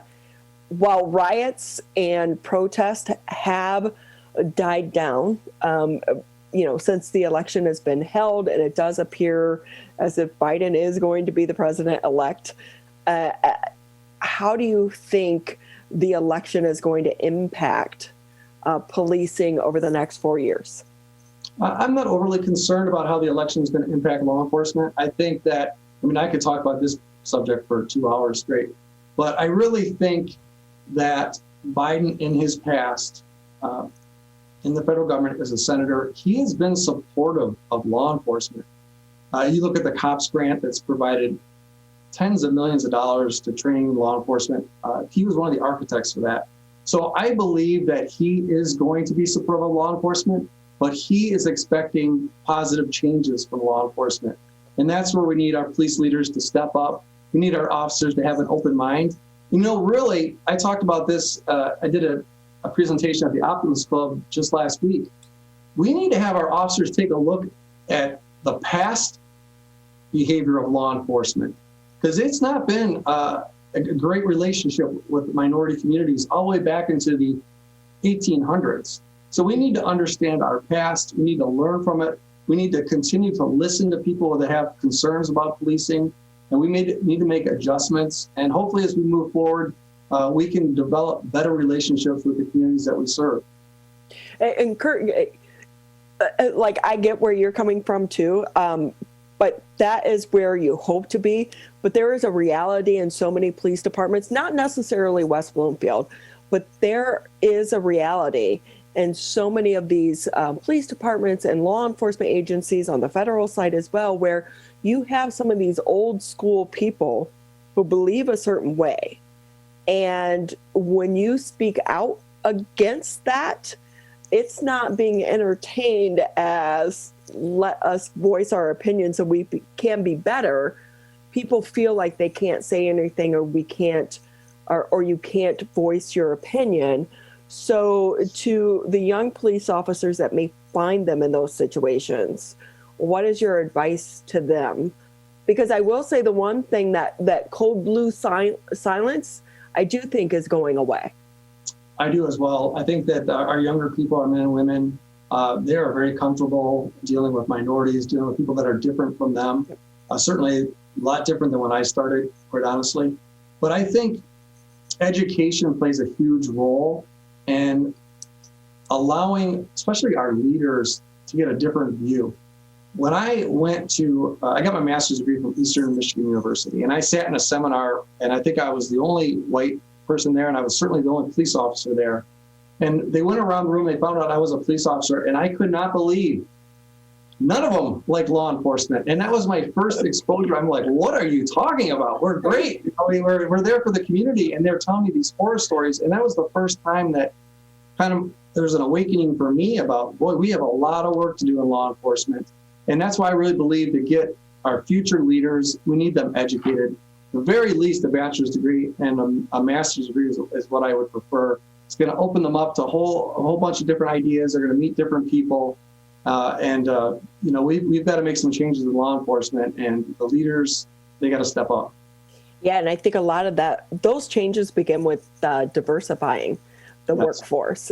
You need people of different experiences and different backgrounds to come together to continue that conversation. It's funny that you had that experience when you said you were a law enforcement, because imagine me, a media person, going into a law enforcement setting. I had the same experience. I didn't realize law enforcement hated media to the level. I'm in the minority. Right? You are definitely in the minority. At one point in time, I went to a conference in Grand Rapids with ATF, and I was shrinking. I felt like I was going to be tarred and feathered before I left there. So, but again, it's about opening up and having those conversations. And with that, before we let you go quickly, I would imagine West Bloomfield Police Department is hiring. So we are hiring, and you talked about recruiting minorities, recruiting women. I mean, that's what we've been trying to do for years. We have a recruitment team that goes out, but it has been much more difficult over the past year with all the negativity kind of shining upon law enforcement. Some of it deserved, some of it not deserved. When I started in 1994, there was 3 positions available. There was 350 people that took that test. We have 3 positions available in 2021, and we have 20 applicants. And we're only going to take the top 1%. So if we don't get the people that we want, if they're not the best, we're just going to leave those positions open at this time. But it's been an uphill battle, not just with West Bloomfield, but across the country. And just to kind of put it in perspective, I mean, we're one of the highest paid departments, give the best benefits. We still have pensions, and we can't attract as many people as we really should be attracting to this profession. So it's scary times. Yeah, and hopefully we can continue the conversation publicly to improve the relationship between the community as well as the police departments, because as you're saying, it has a direct impact on the people that are willing to go into the industry, because we need a representation from the communities in which we serve for us all to be better because of it.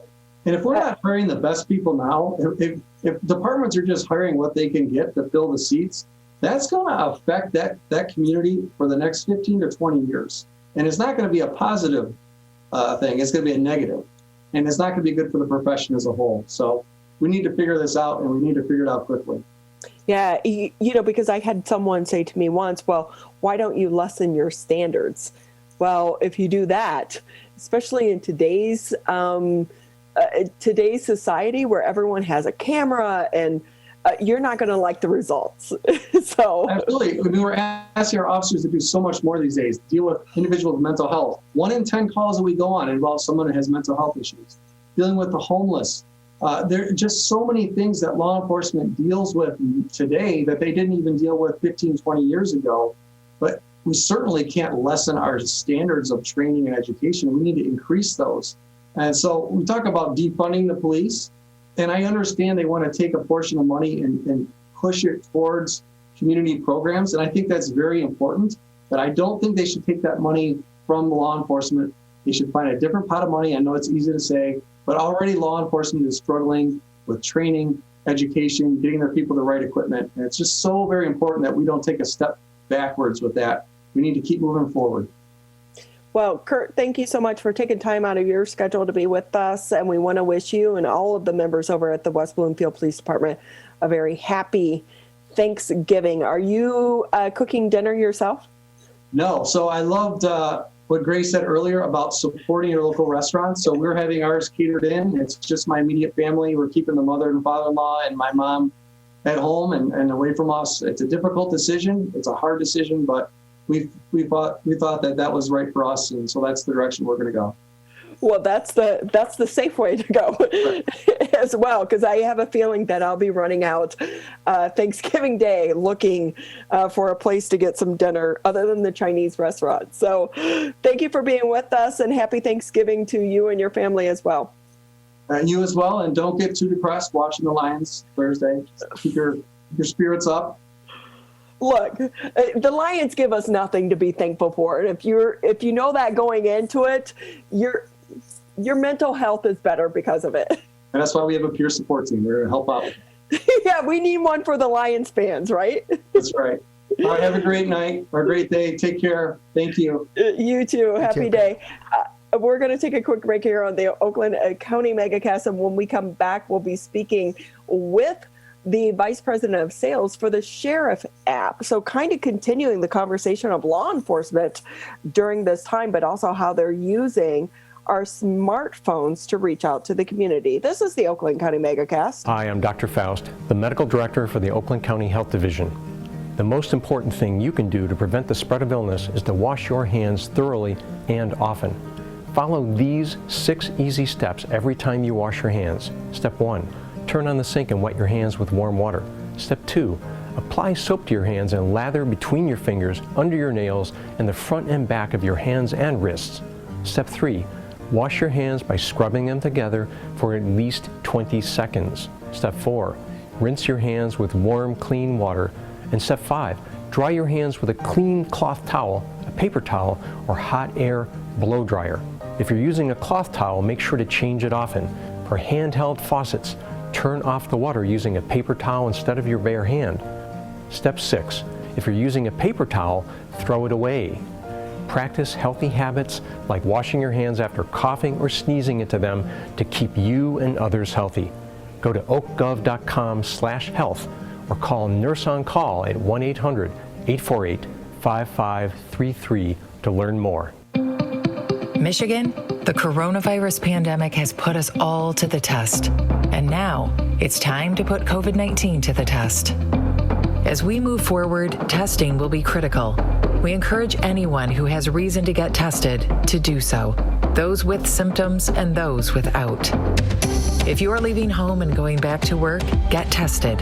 If you think you may have COVID-19 or you've been exposed recently through family, friends, or coworkers, get tested. Our test locator tool can help you find the right testing site that fits your needs.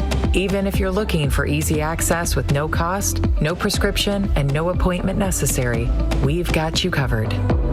Help Michigan move forward, not backward. To find a testing site or learn more, visit michigan.gov/coronavirus test.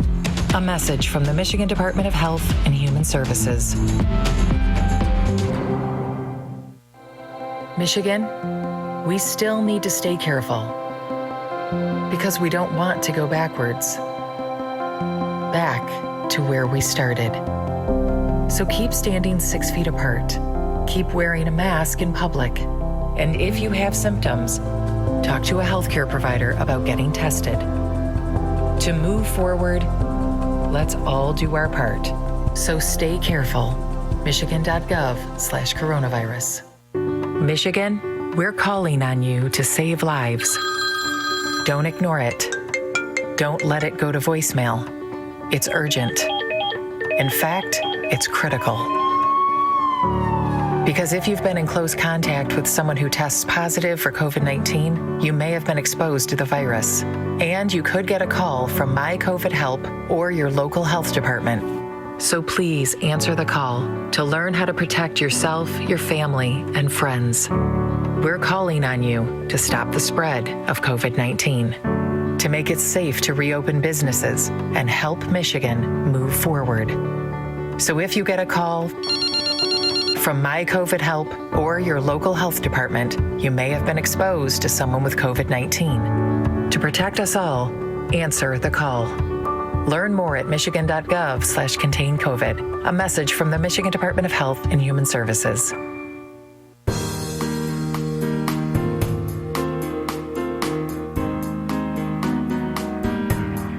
Great to have you with us on the Tuesday edition of the Oakland County Megacast. I'm Ronnie Dahl. And alongside Mr. Tyler Keek, who is holding down things back at the studio of Civic Center TV. Just as a quick reminder, you can always catch us Birmingham area municipal access, but also channel 15 on Comcast if you do still have cable, as well as channel 99 on AT&T. You can tune us in to 89.3 Lakes FM, 88.1 FM The Biff if you're out driving around in your car.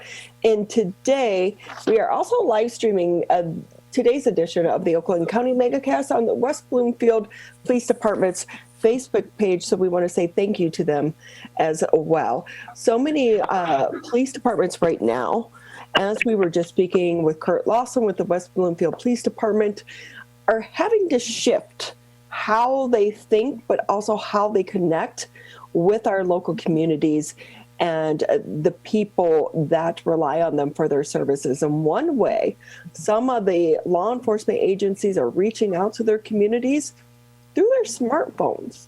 Your smartphone. We all have them. We all use them right now. And they are becoming a valuable tool for our local law enforcement agencies as they reach out to the community to share information. And to talk a little bit more about that is Kevin Cummings. He is the Vice President of Sales for the Sheriff app. Thank you for being with us on the Oakland County Megacast. Absolutely. Great to be with you, Ronnie. I love that you and your team came up with this. For those who maybe aren't familiar with it and how you got started, give us a little bit of your background.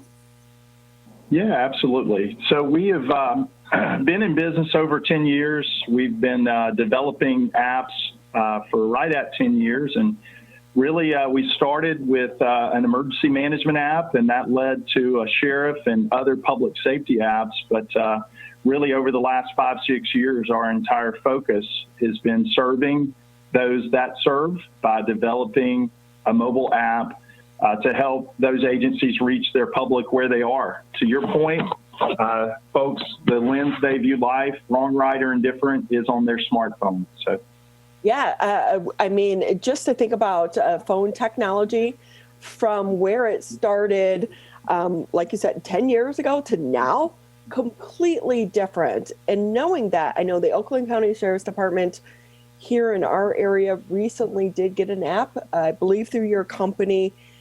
When someone downloads this app, what are they looking for? What can it do, I guess? Yeah, absolutely. So I think the key things they're looking for is a preferred medium to see the information for the Oakland County Sheriff's Office. In addition to that preferred medium to see most of the commonly accessed information on their website would be push notifications. So the Oakland County Sheriff's Office will be pushing relevant communications to them that may impact the area.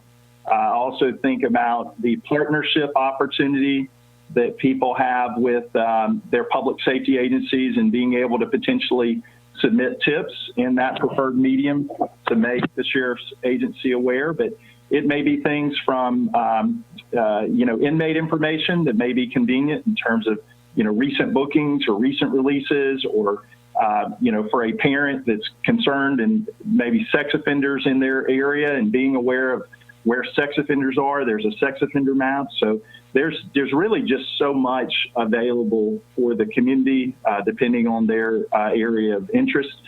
But it's the easiest way to be able to stay in touch with your sheriff's office.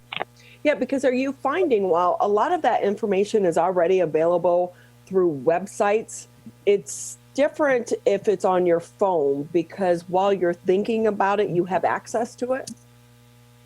I think you're exactly right. It's that opportunity to stay top of mind with your community. And, to your point, the information may be in social media or it may be in the website, but they're maybe not coming across that as much. And so with the app, the latest stats from Pew Research says that 94% of those agencies, 94% of those 13 to 49 have a smartphone, and 90% of the digital content time they're on a smartphone, they're in an app. So overwhelmingly, most of this information is digested via a mobile app. I do say I believe it's all about apps right now. If a business, if you want to reach people, you do need an app. But knowing that we also have Ring cameras and other organizations such as that have teamed up with police departments to send out some of those alerts like Nexo? How does this work in conjunction with that, or is it kind of separate? Yeah, excuse me here. I would say that I think all of those are examples of partnerships with the public, right? All of those are examples of opportunities for public safety agencies to engage with their public and leverage technology in those preferred mediums. If you were talking about Ring, it may be a situation where if you've got something that's of concern, you might use the app to submit a tip regarding that to your public safety agency. But as far as a direct connection with Ring, there would not be that direct connection. And knowing that, because so much of this is about alerts and privacy, if I download the app, I can hear the conversation now with some individuals. I don't want the police tracking me. Have you guys had those conversations? I'm sure it was a part of your development discussion. Certainly. So those are common questions. The reality is the user is totally anonymous, and any permissions that are provided, they're opting into.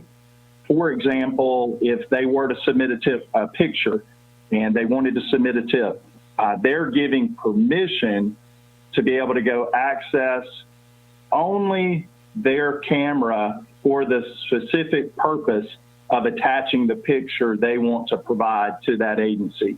Or let's just say it's a directory feature in the app and they go click to call. They're giving permission to use their phone only relative to be able to click to action to dial that number. So any permissions they're given are for the purpose of using the app in the native functionality. Everyone is anonymous, so there's not any PI that's provided to the sheriff's office. So, that's very common in terms of the questions, and all of those would be under the development, under the settings, in terms of the permissions granted. I'm glad you touched on that, because that's one of the things I was going to ask. If I'm submitting something anonymously, even if I don't give my name and my number, isn't there still a way to track me through my IP? Yeah, and that's one of those things that when you look, I spent 18 years in telecom and IT, and it would be the same thing if you looked at, let's just say that somebody called and they made a threat to a business. Let's just say they said, hey, there's a bomb that's in the building, and they blocked their caller ID. With the appropriate subpoenas in the process that you would go through, is there something potentially trackable? There would be in terms of that as far as caller ID not given. But in terms of any IP or PI, when I look at a PI as far as personal information, there's nothing conveyed from our company to the agency regarding that tip. Kevin Cummings with us here on the Oakland County Megacast. He is the Vice President of Sales for the Sheriff app, the Oakland County Sheriff's Department here in our local area. Recently did come up with an app through your company. And can you kind of give an overview? First, is it available to Apple as well as Android users? And what will people find on this as far as features if they've never downloaded the app? And I would imagine it's free to download.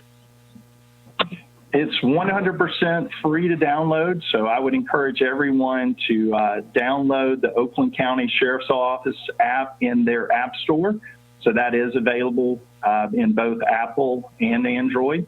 And in terms of some common features that you would look, and I'm just looking down at the app, there's an emergency handbook that is provided. So there's a lot of different scenarios that, citizens be able to have that in a native format and at their fingertips in the event of emergency. A convenient contact us directory, a message from Sheriff Michard, a community services icon where you can see the community services available from the Oakland County Sheriff's Office, an inmate locator, again, with recent release, recent booking, or inmate search, other inmate information, whether that's depositing funds or, other information there, visitation hours, a most wanted section that's going to show the most wanted for Oakland County, a tip submission icon to be able to submit tips, anonymous or otherwise, sex offender search of sex offenders in the Oakland County area, that there's a location services. If you have location services on, where you can see where you are, as well as a map of those that are in the area, records unit information. There's also a COVID-19 module that we put in for agencies to kind of help them provide information to their community regarding most recent CDC information. There's also a weather map that has the weather there in the Oakland County area, but also has a follow me feature so they can conveniently see information as far as 7-day forecasts, hourly information, as well as a social media feed.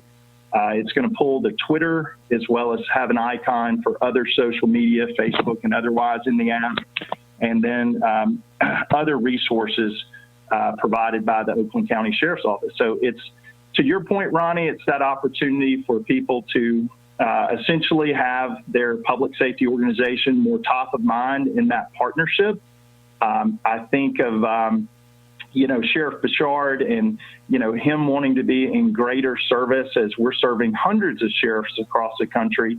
More and more public safety agencies are obviously being mindful of that opportunity they have to reach and serve their public where they are, which is on that preferred medium. And this is obviously a great step for them to take as additional efforts they're making there in Oakland County. So I just downloaded the app and the time that you were talking, and it's like you said, a lot of this you can already find on their website. However, having it right here at your fingertips, so much easier and so much quicker. And also, I do want to make one suggestion for a change. Yes. I think Deputy Max needs his own page. Absolutely.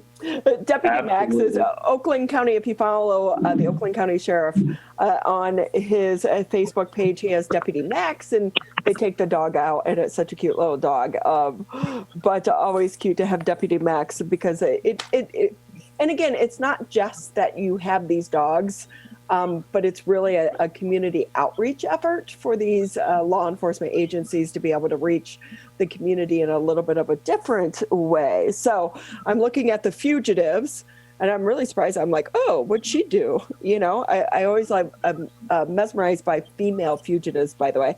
But you can get a lot of information on the app. Just go to the App Store, put in the Oakland County Sheriff's Department, and it pops up quick and easy. So thank you all for designing this app and being the brains behind it, because it is definitely a community service. Absolutely.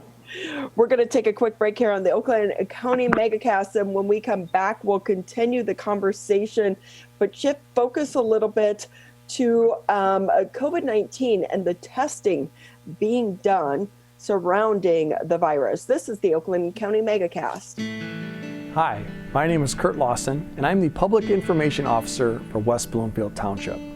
We wanted to reach out to you, our older adults, to provide information that you may find useful during this difficult time. We want to ensure you that West Bloomfield Town Hall, our Waters and Utility Department, West Bloomfield Parks, and our police and fire departments continue to work hard on your behalf. Information and resources can be found on the Township website, the police Facebook and Twitter, or call West Bloomfield Park's COVID-19 Help Hotline. Please remember to keep your social distance of at least 6 feet, wear facial coverings when you leave your home, and wash your hands for at least 20 seconds with soap. These precautions will help keep you safe during these difficult times. This may seem uncomfortable, but so is being hooked to an IV, sleeping in a hospital bed, and fighting for your life. When it comes to COVID-19, comfort is not as important as saving lives. Wearing a mask can greatly reduce the chance of spreading the virus. So mask up, Michigan, every time you leave home.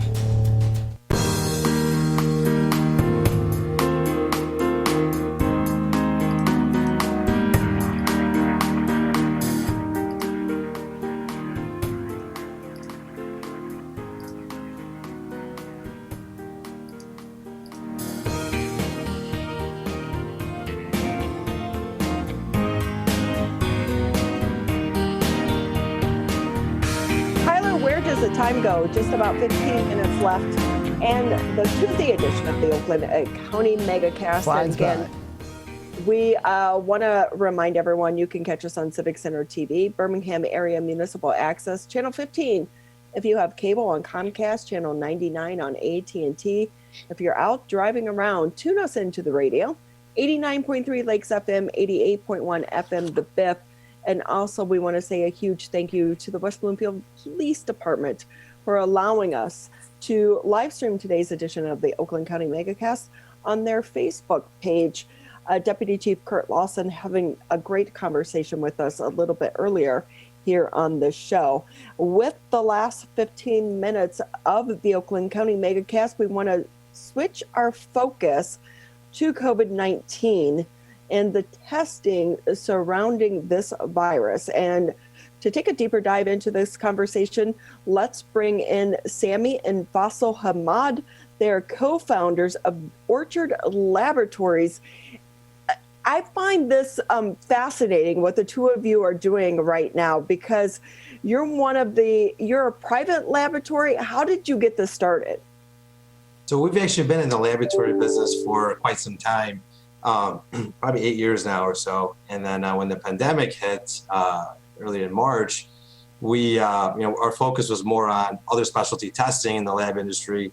My brother and I kind of sat down and said, with everything going on right now, we're in this lab space and we have to do our part for the community. So we kind of shifted gears and got some more staff on board for COVID testing and started off with probably 400 or 500 samples a day, and now we're running over 5,000 a day. Wow, that's amazing. But in the beginning, your focus when you started the lab was what, on like toxicology reports? Yeah, we were doing the confirmation of drug testing. So more in like the opioid abuse world and that pandemic that's been going on as well. Our focus was working with different, addiction clinics and, facilities like that. Oh, so it was more somewhat of a private, you were working with private industries to test those individuals, because we know there could be a huge lab or a backup at so many of these labs on the state and the federal level. Correct, yeah. So when you get this up and running, you were doing drug testing, you make a switch. What was that conversation and what was that process like? Oh, it was definitely an interesting one. It was definitely a big change. We were doing some molecular testing, but not at this scale. For us, it was a pretty easy decision, though. Like I said, being in this industry, we wanted to do our part in it. But yeah, it was definitely a challenge. We remember debating, okay, if we can get 200-300 tests a day, that would be great, and this and that, and and then really come now, I can't even imagine the things that have gone on. But it was challenging because, especially in the beginning, there was huge supply chain issues, getting swabs and getting plastics and so many things. But we made it through somehow. Faisal, if we can bring you into the conversation, when you're going through this process in the very beginning, we're thinking maybe 2-3 weeks. Did you guys know right from the beginning this was going to be a long-lasting issue that needed to be addressed? Well, we knew it was going to be a serious issue. We started really taking this seriously and trying to get live in January timeframe. January, February. It took us about a month and a half, 2 months to get everything up and running. We had to retrofit the lab and to upgrade it to a biosafety level 2 facility. A lot of new equipment, a lot of new staff. But really, we were having conversations at that time saying, if we get to the summer, we'll get to the fall, and things will get back to normal. And then basically April hit, and that first surge hit. And that's when you really got a good sense that this was not a small thing. This was going to be here for a while, and this was a serious thing. So from that point forward, we've kind of known, we've been preparing for this next surge for quite some time. And unfortunately, we're in it now. And with that decision, at what point in time did you pull the plug to make the investment into the new equipment? And did you even have to hire new staff as well? Yeah, we've more than doubled our staff now at Orchard from when we were before. Actually, a little more than doubled. We made the decision right around that same January, February timeframe is when we started issuing all the all the POs and started all the construction and all that. And it was quite an adventure. What was, from a monetary standpoint, how much did you have to invest in pivoting your company? It's very significant. You're like, it was a lot. It was a lot. It was a lot. It was not an insignificant decision. And really, we, at the time when we started, there was no reimbursements published. There was no idea of how this was going to work financially, but we knew it was the right thing to do. We knew that even if we lost money on it or broke even, that would be fine because the community needed it. And, we've been lifelong residents here in Oakland County, West Bloomfield, and we just thought we needed to have something here. So we did it, and, we're still doing it. So how does it work? Because we're in the second surge. A backlog is becoming a big issue for so many of the labs. In the beginning, as you mentioned, Sammy, it was about the supply chain. Now it's about actually processing the test and getting the results, as well as accuracy still remains to be an issue. Where does that stand with your company? How does it work? Do companies hire you, or is this more of a private situation where I can come to you if I need a quick result? So we're running between a 24 to 72 hour turnaround time right now. And so we actually, in the laboratory itself, don't have any patients coming in. But we work with, urgent cares, doctor's offices, probably 70, 80 nursing homes throughout Michigan, and probably a couple hundred doctor's offices throughout Michigan. We do some testing for Oakland County as well. So we generally, if people call us, we kind of guide them to a location that's near them and they get tested. So we're into the second surge right now, and the number of tests that is being conducted on a daily basis in the state of Michigan has exploded. Where do you think this is going to go, and do you think it's going to continue even once the vaccine starts to be distributed? So I think it's going to continue at this rate probably till springtime, and I think once the vaccine's out, it'll probably go down by 70%, and then really I think it'll settle down to like really 25% of the volume that everyone's doing right now. I think the testing is not going to go anywhere. I think it'll just kind of be routine, like you get a flu test, kind of thing. But I think we have till at least spring, summer with this kind of volume will go down. What happens for your company after that? Have you thought about the second phase? Like, what happens if we get post-pandemic, which those words sound glorious, but will we ever really get there? And what would that mean for your company, though? You know what? Like I said, we've been in the industry for a long time. We're one of the leading toxicology labs in Michigan, where we service 7 states. So COVID was an addition. It's, not something that will change us in that way. Obviously, we'd probably have to change some things around, but overall, we'd be happy if this doesn't have to happen anymore. Right. So I guess you just shift back to what you were doing, maybe, but now we're also in the middle of flu season on top of COVID. Do you guys want to talk about that? I don't know if Sammy or Fossil, you want to take that question, just about what that means for your business and how you guys are addressing the additional test with COVID and the flu? Sure. So, we recognize from our providers and from the physicians and the community that as we go into the flu season, we have this sort of twin pandemic happening, right? This twindemic, I think, is the phrase I've heard here and there, where if you're symptomatic, do you have COVID or do you have flu? Because now we're in the flu season. And it's very hard to tell them apart just from symptomatics. So we, Thermo Fisher is a company of kind of the gold standard of testing. They developed an assay that we validated for clinical use, which in a single test allows us to test both influenza A and B and COVID-19 in one test, so that we're cutting costs, we're not having to rerun swabs over and over again or recollect swabs from patients all the time. And if someone's symptomatic or unsure, at least we'll give the physician a great tool to, decide where or how to treat the patient, because, with the hospitals being sort of burdened right now and the stress on the healthcare system in general, and we want to make sure that people who really need the appropriate care, getting it, and then we're not clogging up the system with patients that could be treated in another fashion. That is such a good point because, we've even talked about it here on the show. It's you get a cough or you get a sneeze and you're like, wait, is it COVID? Is it the flu? Is it allergies? I don't know what. And now as we are continuing to see a new stress put on the testing supply chain and system here in the state of Michigan, more and more people or more and more doctors are saying, if you don't have the symptoms, don't get tested. And we saw that in the beginning. So it's great that you guys have this as a one test thing so that people kind of know what they are facing and what they are not.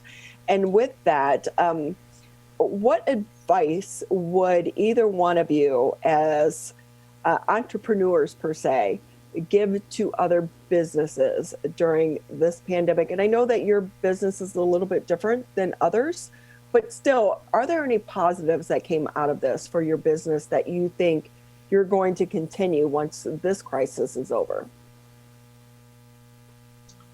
It's a good question. Who's older? Which one's older? He's the older one. I'll let him I'm the older one. Well, if you're older, then you take the question. There are a lot of good lessons were learned in terms of workspace and how to keep distancing and things like that. I think some of those lessons will continue because there's always, even when there's not COVID, there's always something going around. There's flu, there's viruses and all that. So some of these lessons are good. Again, like you touched on, our business was a little bit different. Whereas most people, unfortunately, were stuck at home or locked down or going remote. We were basically running at 1,000 miles an hour from the beginning of this. So our experience is a little bit different with the whole pandemic. I would say to companies, just stay the course. Earlier on, like in the very, very beginning, before there was a full lockdown and all that, we had kind of taken our staff and turned them and teamed them up so that they were unique and they had a single team together. So we never had to quarantine more than 2 or 3 people at a time if someone got infected. So strategies like that to maximize the uptime of your company and minimize the risk, I think those are useful. Well, it's been great having the two of you with us here on the Oakland County Megacast. We're lucky to have both of you here in the Oakland County area. Thank you for your service to the community. And I will say, Sammy, since you're younger, you can go ahead and make the Thanksgiving turkey. Perfect, exactly. But thank you both so much for being with us. So we're going to wrap it up a little bit early here on the Oakland County Megacast, but we will be back Wednesday morning at 10 a.m. Stay safe and stay healthy.